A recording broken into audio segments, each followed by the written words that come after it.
শুক্রবার স্পেশাল নেহারি রান্না করলাম।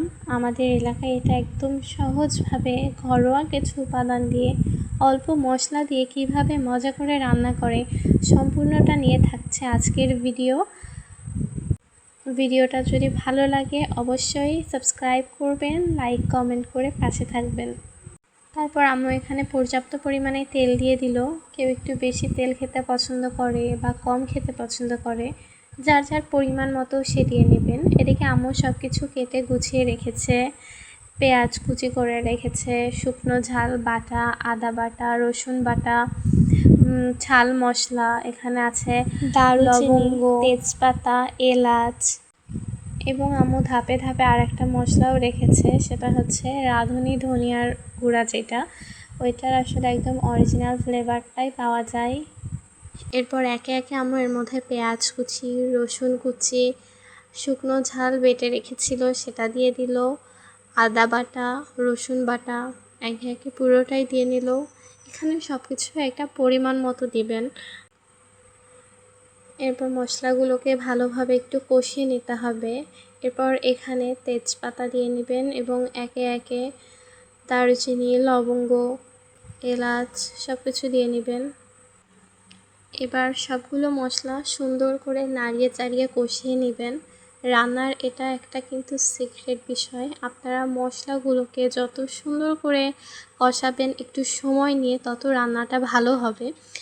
এবং কখনো লবণ হলুদ একদম শুরুতেই দিয়ে দিবেন না, এতে করে যেটা হয় হলুদ আগে দিলে মশলাগুলোর সাথে কিন্তু পুড়ে যায়, ফলে টেস্ট খারাপ হয়ে যায়। একটু অনেকটা নাড়িয়ে নেওয়ার পরে তারপরে পরিমাণ মতো হলুদ দিয়ে নেবেন, লবণ দিয়ে নেবেন এবং কখনো শুরুতে একদম লবণ দেওয়ার চেষ্টা করবেন না, বিশেষ করে নতুন রাঁধুনিরা। এতে করে কিন্তু লবণের পরিমাণ প্রথমে বেশি হয়ে গেলে আপনার রান্নার স্বাদ খারাপ হয়ে যাবে।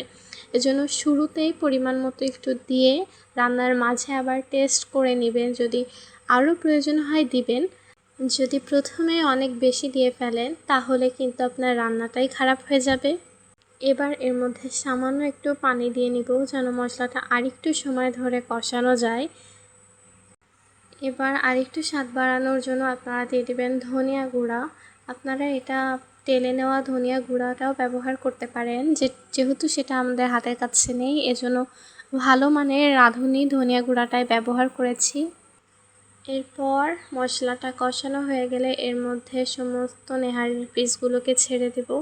এটা আপনারা আপনাদের পছন্দ মতো সাইজ করে কেটে নিতে পারেন, যারা অনেক বড় সাইজ নিতে পছন্দ করেন বা কারো ছোট ভালো লাগে সেভাবে করে পিস করে কেটে নেবেন এবং একটু একটু করে দিবেন, একটু একটু করে মশলাটা মিশাবেন নেহারির সঙ্গে। এটাই কিন্তু আসলে রান্নার একটা সিক্রেট। আপনারা যত ভালো করে মশলার সাথে সবজি হোক, মাংস হোক, পায়া হোক, যেটাই রান্না করেন সুন্দর করে এভাবে কষিয়ে কষিয়ে রান্না করবেন, দেখবেন অনেক ভালো রান্না হবে আপনার। অনেক বেশি মশলা ব্যবহার করলেই যে রান্না ভালো হয় সেটা না, রান্নার ছোট ছোট টিপসগুলো যদি কেউ ব্যবহার করে তাহলেই তার রান্নাগুলো অনেক সুন্দর হবে।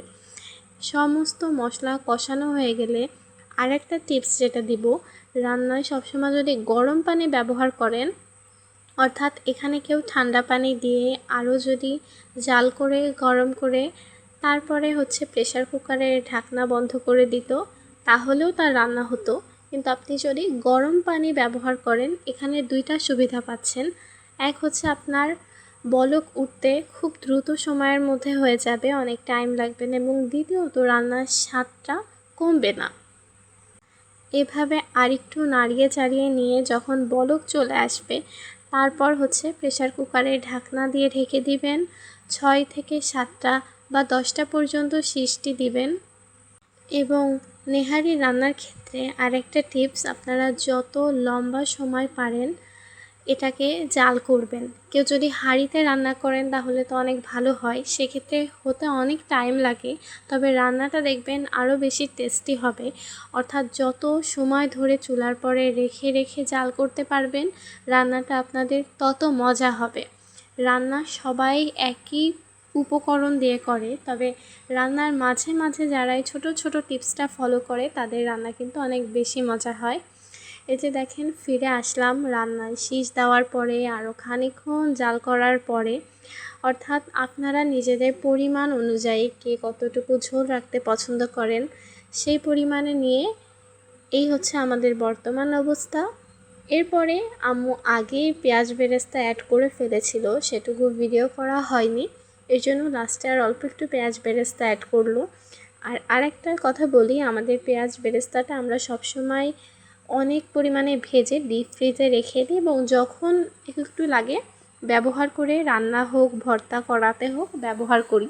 এতে করে সময়টাও সেভ হয় এবং বেরেস্তা একটু নরম হয় না। তো এটাই হচ্ছে আমাদের রান্নার ফাইনাল রেজাল্ট। আপনাদের কেমন লাগলো?